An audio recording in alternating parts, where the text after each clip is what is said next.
Claro, le dicen el cubano, es de la cámpora, entonces a mí me parece que Kicillof tiene el lobo adentro y no se está dando cuenta o no se está queriendo dar cuenta. IOMA durante los últimos años, y en particular en este 2024, ha demostrado que está desatendiendo a sus afiliados. Sin embargo, los afiliados permanentemente, mes a mes, aportan a la obra social. No hay cobertura de medicamentos, no hay turnos, hay cirugías postergadas, se han interrumpido tratamientos de pacientes oncológicos y crónicos.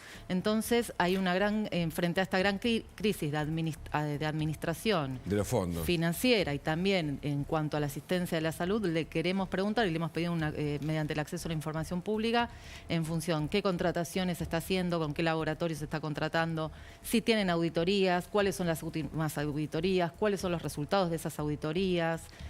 Esperemos que nos contesten y no hagan como Fernando Espinosa, el intendente de La Matanza, a quien ya le hemos presentado 3 pedidos de acceso a la información pública y no ha respondido ninguno. Y en el día de hoy hemos presentado un amparo, ya que Tinturita Espinosa se niega a responder. Los vecinos matan Tinturita Espinosa. Está más preocupado por teñirse el pelo que por solucionar los problemas que suceden en La Matanza. Está procesado, recordemos, ¿no? Por abuso sexual. Así es. ¿Agravado, si no me equivoco? Abuso sexual en la causa de Melody Racauskas. Racauskas, sí. Bueno, le hemos preguntado a él en función cuando realizó el viaje a Europa, con qué fondos solventó ese viaje, con quién fue, para qué fue. También le hemos preguntado en función a qué empresas contrata para asistir a los comedores escolares y en función de un subsidio de 400 millones de pesos que recibió del ex Ministerio de Desarrollo Social durante época de pandemia, a ver qué hizo con ese dinero. Al día de hoy no ha respondido. Ahora, IOMA, fondos no le pueden faltar porque tiene una cantidad de afiliados enorme, por eso decíamos que es la segunda más importante, al menos de la Argentina. Obviamente, evidentemente no están haciendo lo correcto con esos fondos.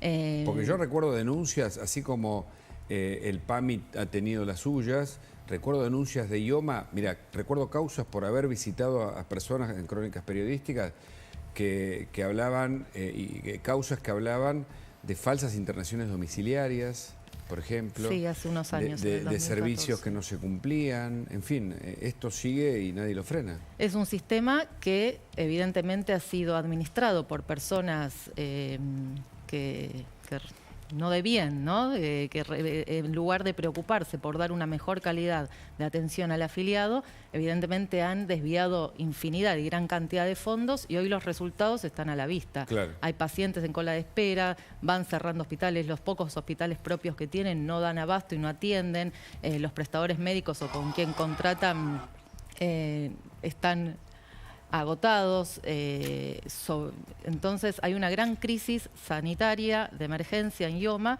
y hoy por eso le hemos preguntado a Homero Giles todas estas cuestiones que esperemos que se digne a responder. ¿Quiénes son los militantes del hambre que vos definís allí en tu red X? Los militantes del hambre son todos aquellos políticos, exfuncionarios, dirigentes de organizaciones sociales que nunca se ocuparon de solucionar el problema de la pobreza. ¿Tienen nombre y apellido? Yo te puedo dar ejemplos. A ver. Espera que termino el concepto. Perdón, nunca se ocuparon de solucionar el problema de la pobreza, sino que manejar la pobreza, multiplicar los pobres y cuanto más excluidos del sistema estén mejor, era su única estrategia para mantenerse en el poder. Son aquellos que abusaron de los más vulnerables, jugaron con el hambre de la gente. Por ejemplo, Beli Boni, Pérsico, Juan Grabois, Moyano, y así podemos seguir toda la noche, ¿no? Evidentemente, estos militantes del hambre fueron partes de un sistema de corrupción que si pudieron funcionar, por ejemplo, extorsionando a los más vulnerables para que vayan a las marchas a cambio de un bolsón de comida, fue porque funcionarios nacionales de ese entonces se los permitían. Han lavado dinero a lo loco. Nosotros lo hemos denunciado y las causas están avanzando cada vez más y más. ¿Sí? Sí, un claro ejemplo es la causa guardapolvos, en donde... La de guardapolvos sí la conozco de cerca porque se facturaba por guardapolvos que no se hacían, terciarizando con o intermediando con cooperativas, algunas ficticias, otras que le daban... Conozco el tema que presentó Luis Asulla, pero también lo conocía en detalle desde antes, y es recontra complejo porque hay un montón de millones que demuestran que en ese ministerio, ¿no es cierto?, que manejaba Tolosa Paz en ese momento, ¿no? Estaba Tolosa Paz, sí. Se desviaban fondos como locos. Esa causa, esa denuncia, ¿a quiénes involucra principalmente? Y está metido Leonardo Moyano, que era secretario de Tolosa Paz, y a la misma Tolosa Paz, que fue la que convenió con todas estas cooperativas. Correcto. A las que les da un subsidio. Y fíjate cómo siempre utilizan a los más vulnerables. El subsidio que pedían estas cooperativas era para asistir a los niños vulnerables para que puedan tener sus guardapolvos. Nada de eso sucedía, no entregaron ni una cuarta parte de los guardapolvos, recibieron todo el dinero. Sí. Y los testimonios que fuimos recolectando y cuando hicimos la denuncia, había gente de las cooperativas, que realmente había cooperativas que existían y demás, que fueron utilizadas, les han robado la chequera. Total. Para... Yo hablé con una cooperativista que me dijo, mira, yo entregué, pero no me pagaron esa cifra. Le digo, mire, acá está una factura de su cooperativa. Y dice, yo no te... O sea, viste, habían sido estafados porque enganchan a las personas, algunos talleres, o sea, facturan por 1 millón de guardapolvo y hacen 100, digamos, ¿no? Le agregan los ceros, bueno, como mecanismo. Ahora, hay otra causa que avanza que es la de Beliboni, aprovechando a las menciones, o teniendo en cuenta las menciones que hiciste. ¿Y a quién mencionaste más? ¿A Grabois? A Juan Grabois, sí. Él no aparece, me parece, ninguna investigación judicial, ¿o sí? Está implicado en una que tiene que ver con el FISU, que en ese momento lo manejaba Fernanda Ramón Aminio, como secretaria de Integración Sociurbana. Sí, sí. Nosotros también, ¿no? estamos realizando, nosotros no hemos denunciado todavía, estamos en una investigación en donde se puede ver a prima facie que hay cooperativas que se le daban dinero, subsidios para realizar obras de infraestructura, desde cloacas, viviendas y demás, y en el objeto social de la cooperativa, que era para, por ejemplo, cocinar mermeladas o productos de alimentos y demás, no tenían la capacidad ni técnico, ni financiero, ni de recurso humano, ni financiero, como para poder desarrollar una obra. Un sistema similar, por decirte, ¿no?, a lo que pasaba con Pibes Villeros, o la Madre de Plaza de Mayo y bueno, la cooperativa de viviendas para hacer casas. Ahora no recuerdo, ¿te acordás la de, a ver si me ayudás? ¿Cuál era la cooperativa de viviendas de Eve Bonafini vía Joclender? Sueños compartidos. Sueños compartidos, ¿no? Es decir, un modelo que para hacer casas parecía el del FISU, claro, era similar como estructura al que utilizaban las universidades o las cooperativas, ¿no? Casi un mecanismo en general. Es un mecanismo, es ese mismo mecanismo, esa misma matriz de corrupción que muchas veces nosotros descubrimos que durante las gestiones anteriores, cuando desarrollaban una política pública, que vos lees, por ejemplo, en su momento el Plan Potenciar Trabajo, que era para asistir a los más vulnerables, para poder incluirlos en el mundo del trabajo, fíjate cómo se diseñaban líneas de cajas paralelas para que las organizaciones sociales y los partidos políticos se financien desde lo que era una política social de asistencia a los más vulnerables. El resto, ¿qué otras causas hay en relación con esto? Bueno, después está la causa Comedores. La causa Comedores, que la semana pasada ha tenido avances en función de la investigación que está llevando el fiscal Ramiro González. Nosotros, cuando yo estaba a cargo de la Subsecretaría Legal en Capital Humano, hemos realizado la denuncia. La Oficina Anticorrupción se ha presentado como querellante también en esa causa y pudimos detectar que había una determinada cantidad de comedores que no existían y que eran las organizaciones sociales las que se presentaban al ex Ministerio de Desarrollo Social a pedir tanto alimentos como dinero para comprar alimentos y elementos de higiene en nombre de comedores que no existían.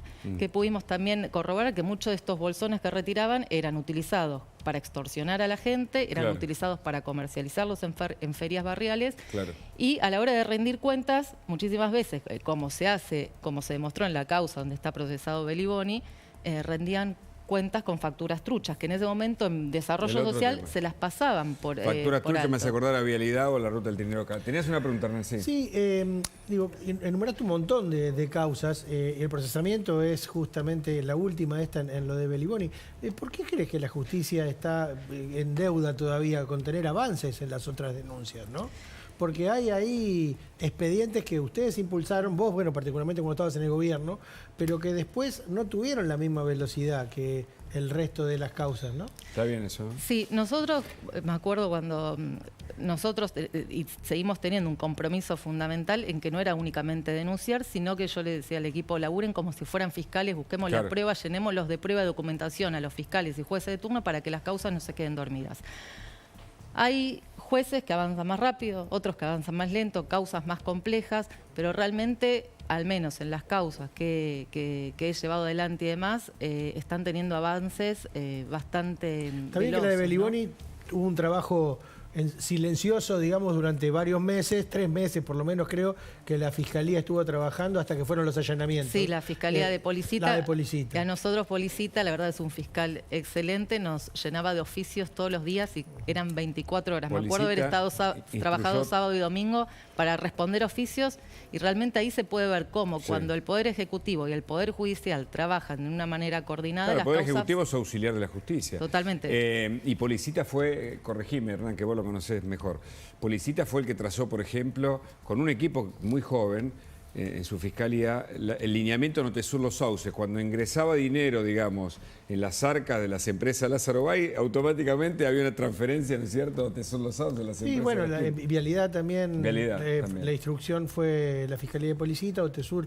también fue en la Fiscalía de Policita. Tiene un gran equipo de profesionales. Es que ahí está, yo creo que porque generalizar está mal, por eso hacemos las salvedades. Como cuando generalizamos de la Policía Federal ayer, a la verdad del policía retirado, está mal. Y mencionamos a uno en particular, pero uno puede hacer mención de un montón de servidores.